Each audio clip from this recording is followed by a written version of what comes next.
Okay, so last time we finished talking about the limitations of the human intellect, right? We're talking about the oneness of God and how really when we say that God is one, it's kind of misleading.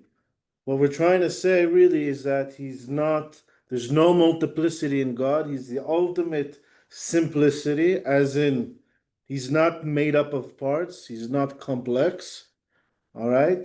And it's kind of ironic that the ultimate simplicity is one of the most difficult things for us to understand. All right, then the Rambam he goes on to ask, so מהו זה שביקש משה רבנו להשיג כשאמר הראני נא את כבודך? Right, Moshe Rabbeinu, he asked Kadosh Baruch Hu, he says, show me your glory. What is this that Moshe Rabbeinu was trying to understand? What did he want God to explain to him? He says, ביקש לידע אמיתת הימצאו של הקדוש ברוך הוא עד שידוע בליבו כמו ידיעת אחד מן האנשים שראה פניו ונחקקה סורתו בליבו. He wanted to know God. He wanted knowledge of God on the same level that a person knows his friend. He sees a person's face. This is what it means, panim, right? A person's face. When it's related to God, it means to know something as is perfectly, a perfect direct knowledge of God, as if you see your friend and you know your friend very well. You can identify him and differentiate between him and any other person in the world. שנמצא אותו האיש, right? That person nifrad b'da'ato mishar ha'anashim. It's differentiated, it's separated from anyone else. כך ביקש משה רבנו להיות מציאות הקדוש ברוך הוא נפרדת בליבו משאר הנמצאים. So too, Moshe, he asked God to have an encounter with God, a knowledge of God, where he can identify him and differentiate between him and anything else. עד שידע אמיתת הימצאו כמו שהיא. So that he knows God as is, right? Perfectly, a perfect knowledge of God. והשיבו ברוך הוא, and God responded to him, שאין כוח בדעת האדם החי, שהוא מחובר מגוף ונפש. He said this is beyond human capacity to understand God. A person is bound by his body, he's bound by his sensory perception. Everything that we know is based on our experiences in this world. We are limited in our perception, and so man is limited in his understanding of God. Ein koach b'da'at ha'adam, right, in the human intellect, right, while he's alive, and he's this synthesis of a physical body, right, miguf v'nefesh, and a soul and an intellect.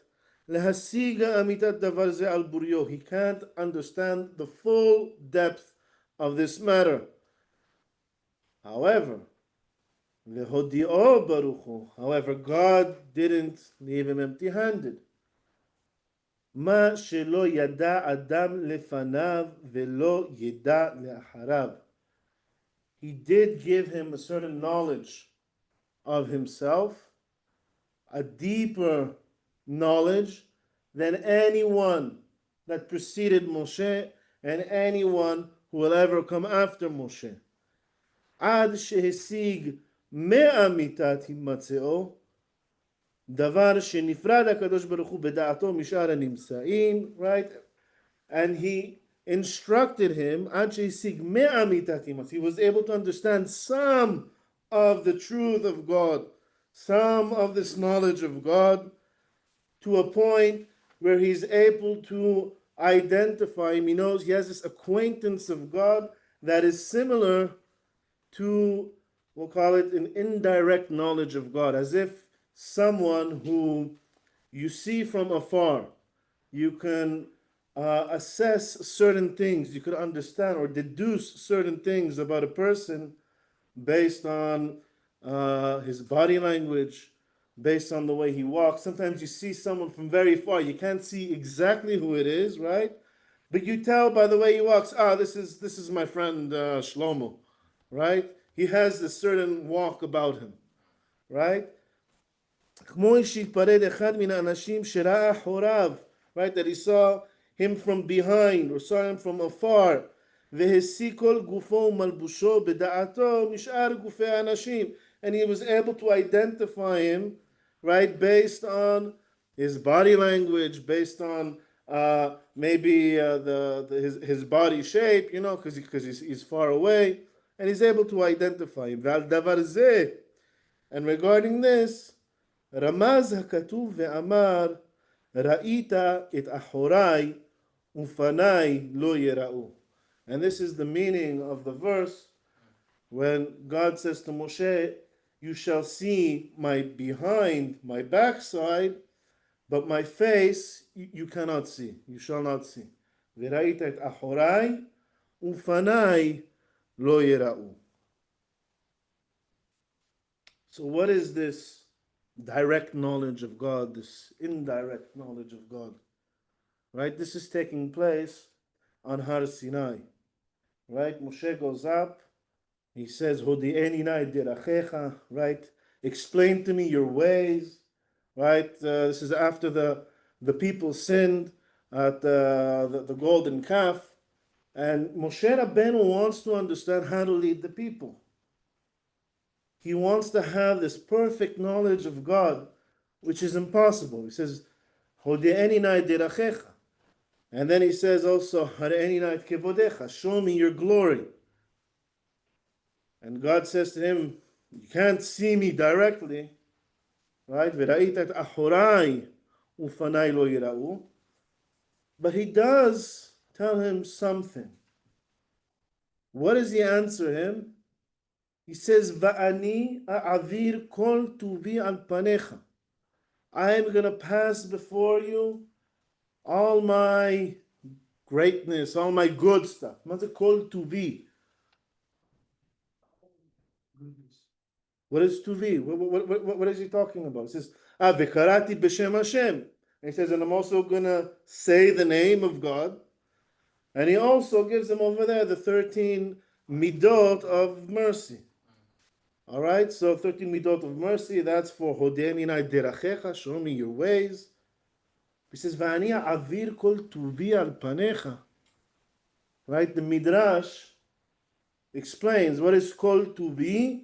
He says, Kol ma shene'emar alav v'yomer Elohim kitov.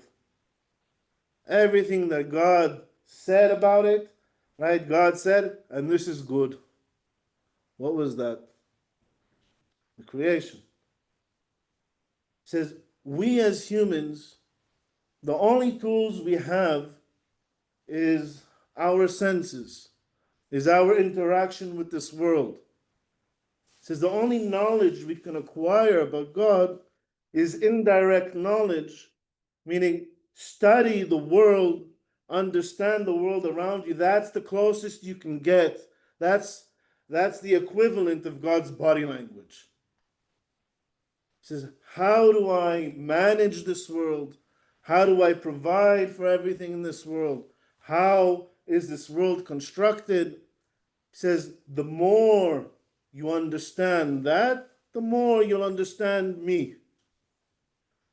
But a direct message, just explain to you philosophically what I am and who I am, this is beyond human intellect to understand. So it says, Moshe Rabbeinu's highest knowledge, right, the pinnacle of mankind, right? God told him things that nobody else has ever known before him and nobody else will ever know after him, is Va'ani avir kol tuvi, everything that I said, all of Ma'aseh Bereshit. He, according to this, had the greatest scientific understanding of the world more than anyone else before or after him.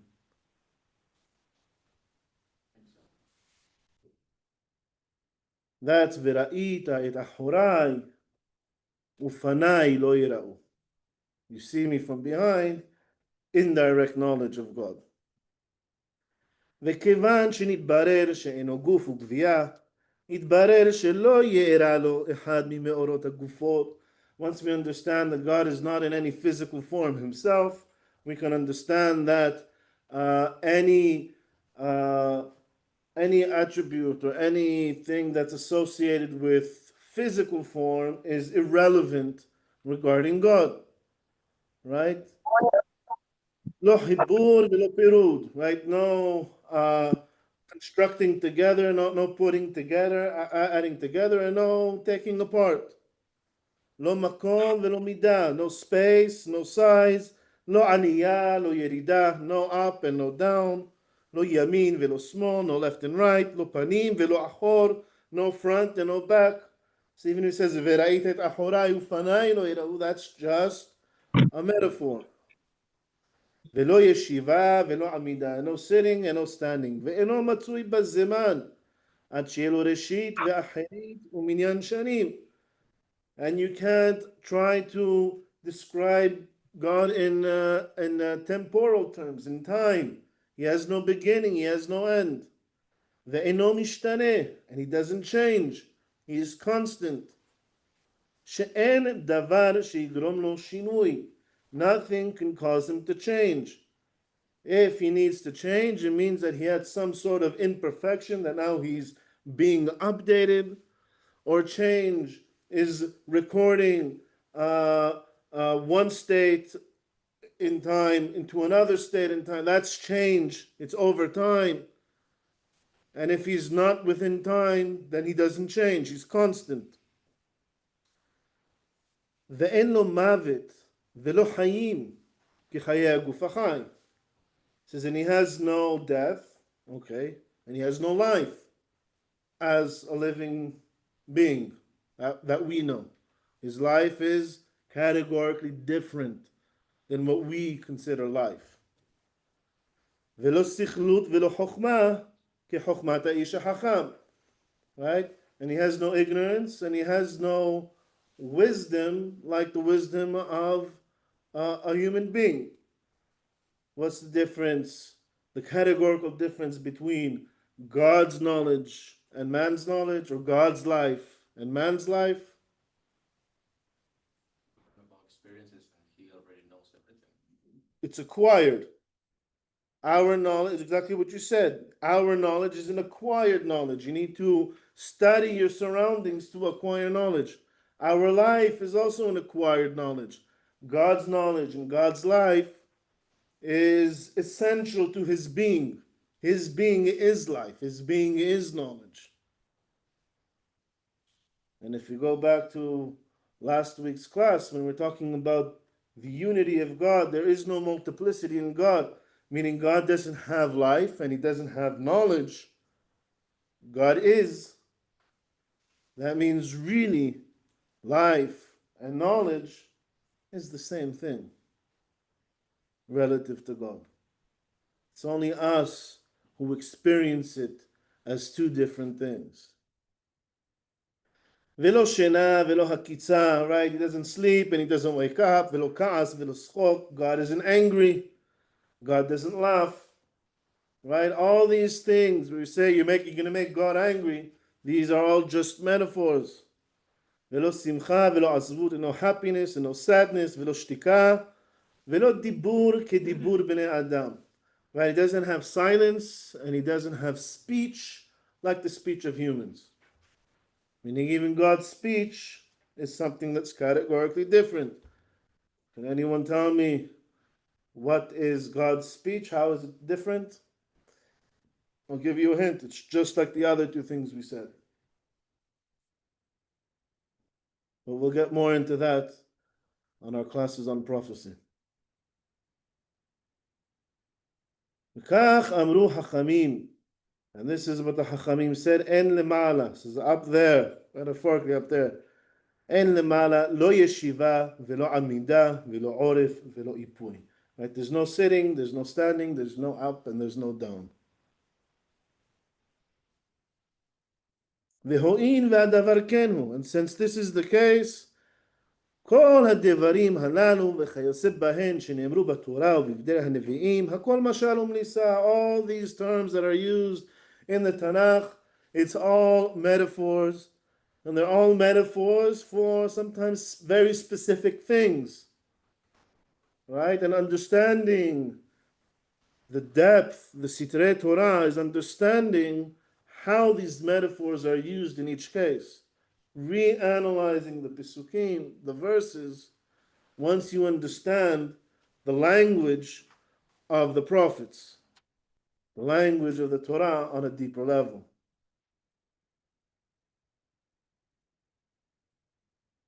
I want to move on to the next chapter, chapter 2. All right?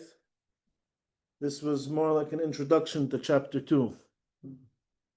האל הנכבד והנורא הזה, מצווה לאהובו ולירא ממנו. All right, this glorious God, this primary being, this ultimate unique oneness that we can only perceive through our limited minds with indirect knowledge, we have a mitzvah, a commandment to love him and to fear him.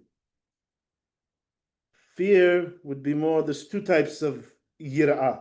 Yira'ah can be as fear, and it's more in the sense of awe. Awe of God. He's huge. Wow, what am I compared to God? Shene'emar, as it says, ve'ahavta et Adonai Elohecha. Right? You shall love your God. Ve'ne'emar, and it says, et Adonai Elohecha tira. Right? God, your Lord, you shall fear. Ve'he'achi haderech le'ahavato ve'yira'ato. Right? What is the way to fulfill this mitzvah? What do you need to do practically in order to acquire love of God and fear/awe of God? B'sha'a she'yitbonen ha'adam b'ma'asav. Right? When a person studies God's actions, uvru'av haniflaim, and his great creations, haniflaim v'gedolim, v'yir'eh mehen chokhmato, and he will see from them the wisdom of God. Shein na'erech veloketz. There's this infinite wisdom into every single creation in the universe. Whether you're an astronomer studying galaxies, or a biologist studying animals, right? Or a botanist studying vegetation, studying flowers, right? No matter what scope you're studying the creations of God and how God manages this world, from all of that, you can learn of the infinite wisdom of God. ויראה מן חוכמתו שאין לה ערך ולא כס, מיד הוא אוהב ומשבח. Right away this sets this love, this craving to learn more. Coming closer to God means knowing God more, means understanding him better. ומשבח, and he praises, ומפאר, ומתאווה תאווה גדולה לידע השם הגדול. And he has this craving that's ignited to know God better. כמו שאמר דוד, as David says, שמאה נפשי לאלוהים לאל חי. Right? My soul is thirsty for God, the living God.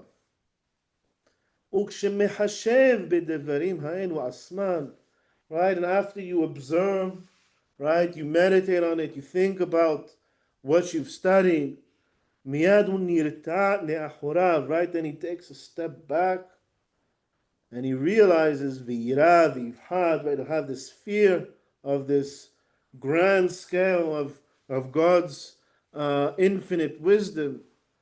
ויודע שהוא בריאה קטנה שפלה אפלה, that he is a small, lowly, darkened creation, omedet b'da'at kala me'uta, right, who has limited intellect in comparison to God's infinite intellect.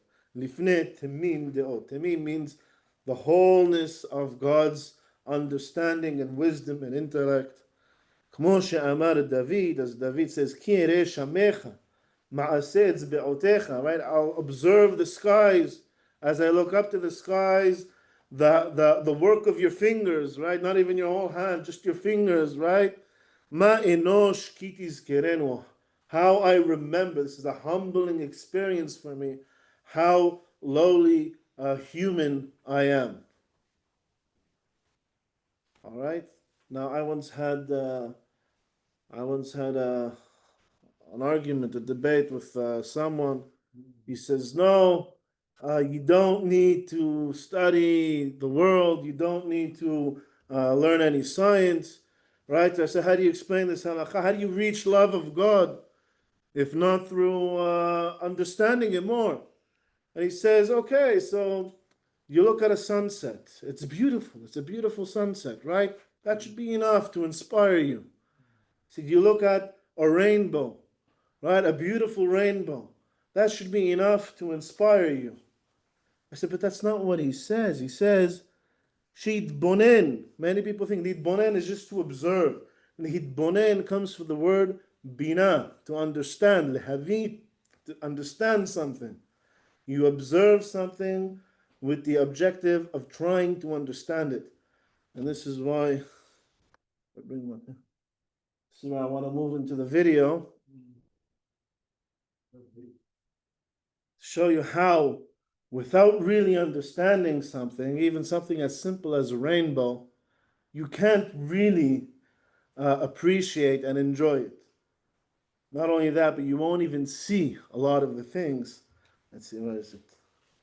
Could you also make the argument that we're put here on earth to live a human life and to understand life as we know it, and not necessarily make such a huge emphasis on trying to understand Hashem and Hashem's wants, needs, his existence, because that's just too grand for us to even understand. And he wants us here for a reason, to experience a human existence. So to understand our human existence underneath Hashem with halacha and Jewish life is totally different. That's a good question. I want you to hold it and ask it again after. Okay? Am I out of the way? Yes. Could you just close the lights? Actually, the light's over there.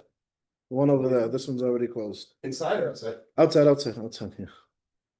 This is Walter Lewin. He passed away already, physics teacher or professor in MIT. He has entire courses on mechanics, on electricity, all up on YouTube and on MIT. It's free, it's open for everyone. He's an amazing teacher. I loved always listening to his lectures. Even after high school, after I finished, learning, and in college, I'd go over some of his lectures. And this is actually a lecture. It's called The Hidden Beauty of Rainbows, part of a series for the love of science, the love of physics. This is a lecture actually to the parents of his students. We're not going to go through the whole lecture. I just want his introduction and his conclusion. How many of you, or who, I should say, has ever seen rainbows? At least that's what you think. I bet you've never seen one. You've looked at some, oh yes, just like you've looked at art. You've never seen art unless you were educated. After today, your life will change, because I will make you see for the first time in your life the rainbows. Unless you have already watched my lectures on rainbows, of course, which is possible.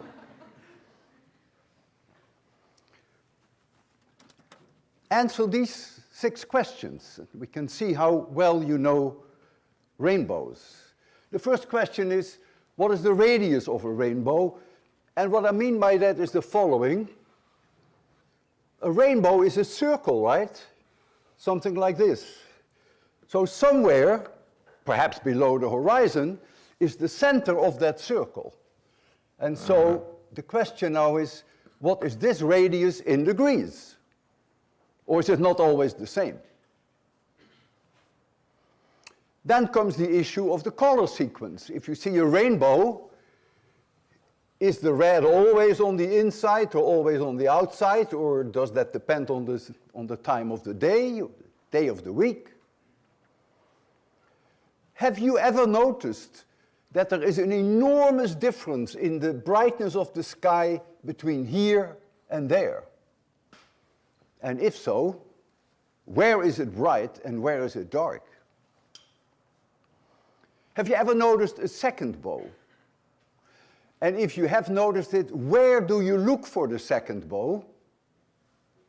And then comes the question, what is the color sequence of the second bow? Is that the same as the primary bow, is the bright one, or is it reversed? Who can answer all those 6 questions, by the way? You've seen my lectures, right? Only one person. That's an insult. Only one person has seen my lectures. Who can answer 5 questions?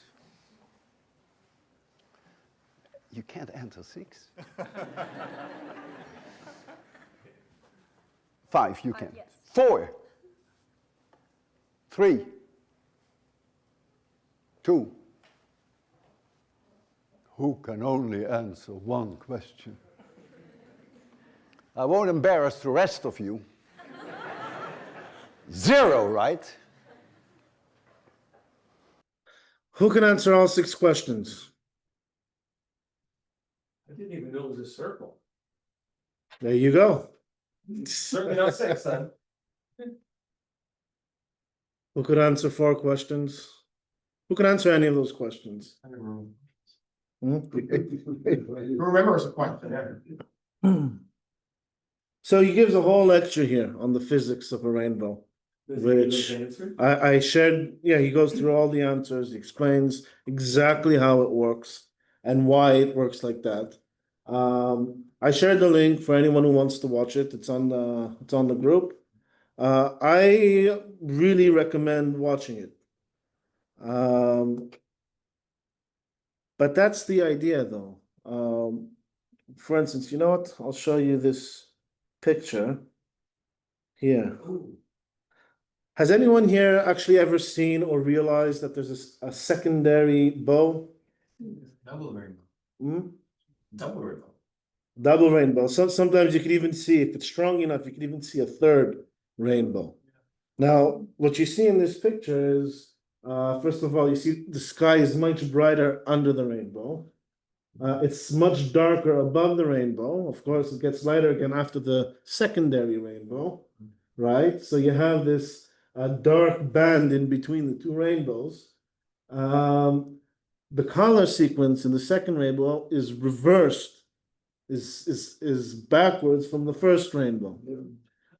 Now, once you listen to his lecture, once you learn about rainbows, you won't be able to unsee it anymore. Every rainbow you're going to see, you're going to realize the difference in lighting right before and after. You'll be looking for the second bow, and usually you'll find it, right? And that's the difference between, just looking at a piece of art, just looking at a beautiful sunset, and having the knowledge to understand how it works, opening you up to be able to see a lot more. We have a halacha in Ilchot Shechita, right? There's 5 things every person needs to know in order to be eligible to do shechita, to slaughter an animal, right?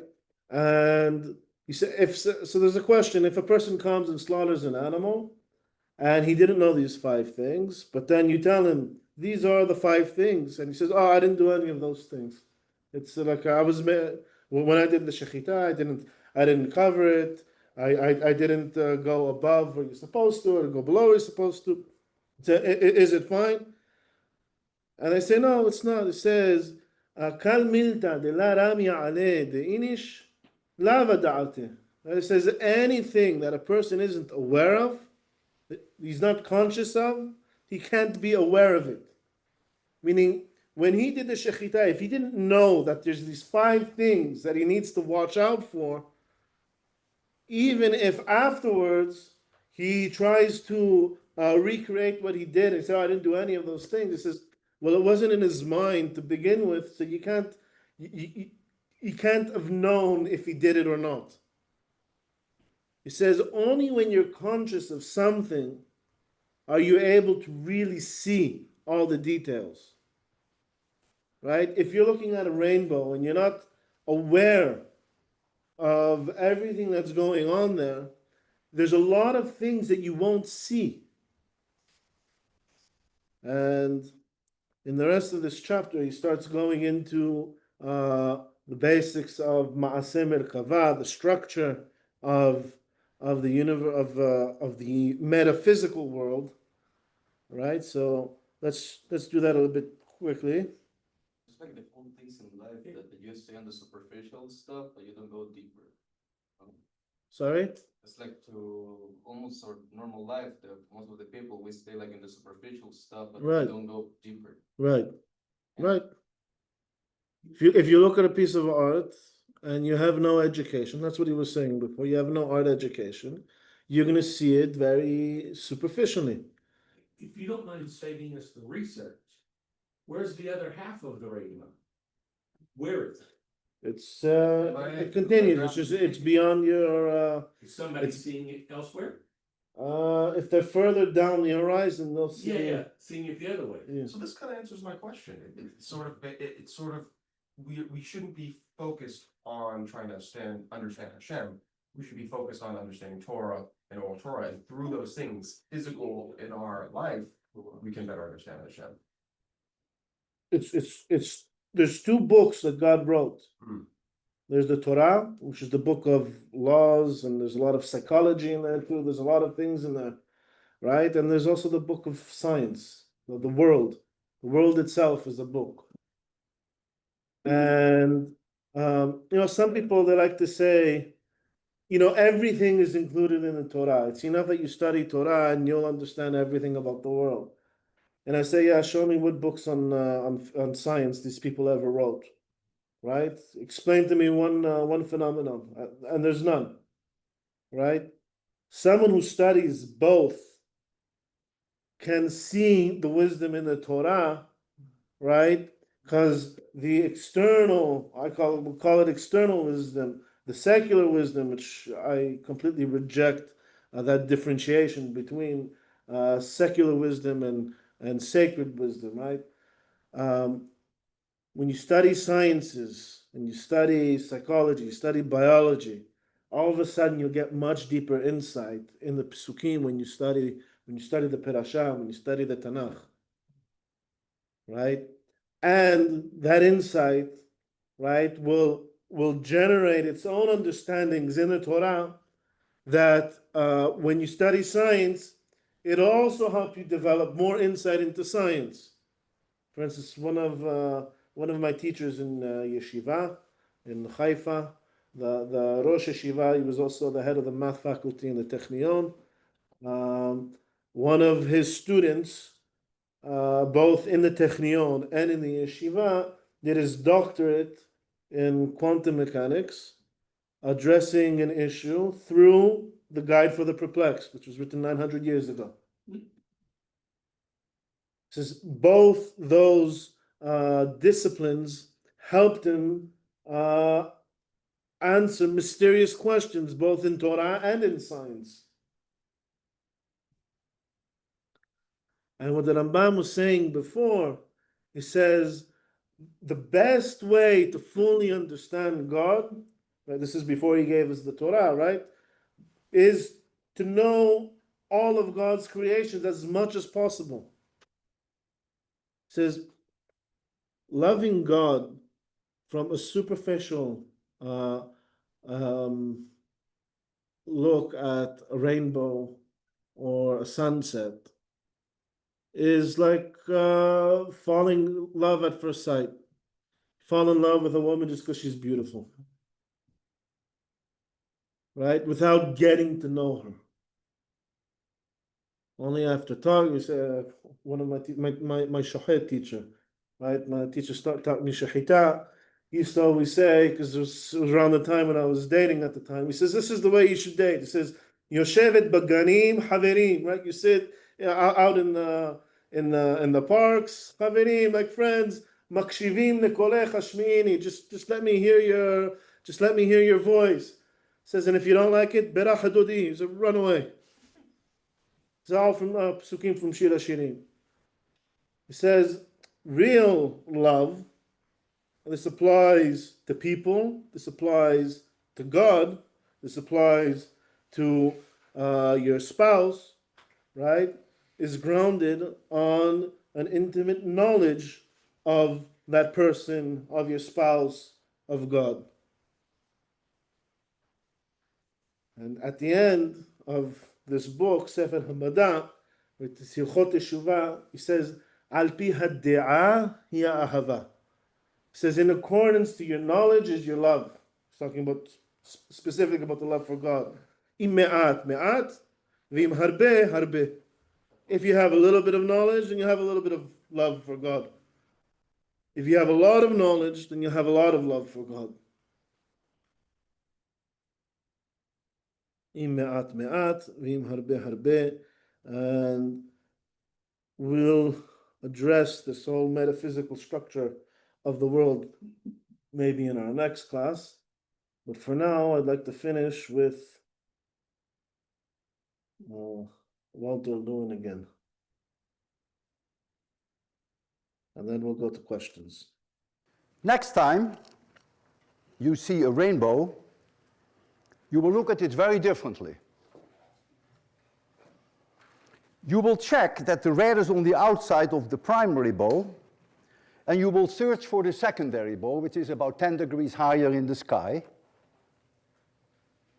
You will also make sure that the color sequence of the secondary is reversed. And you will make sure that the inside of the bow, that the sky is much brighter than on the outside of the primary bow. And for sure you will try to see Alexander's dark band. This is like a disease. You can't resist it. And it's all my fault. I cannot cure you anymore. It's too late for that. This is a disease for life. But all this joy and fun that you will get over and above the everlasting beauty of the bows, but you will see much more than people who do not have the knowledge that you have now. And therefore the experience for them will be rather shallow. Knowledge always adds. Knowledge never subtracts. Knowledge is hidden beauty. Your life will never be the same. See you on Friday. I really recommend watching his full lecture and actually watching all of his courses too, all his lectures. Al pi hadde'ah hiya ahava, right? In accordance to your knowledge is your love, right? If you have a little bit, if you have a superficial understanding of the world, you'll have a superficial connection to God.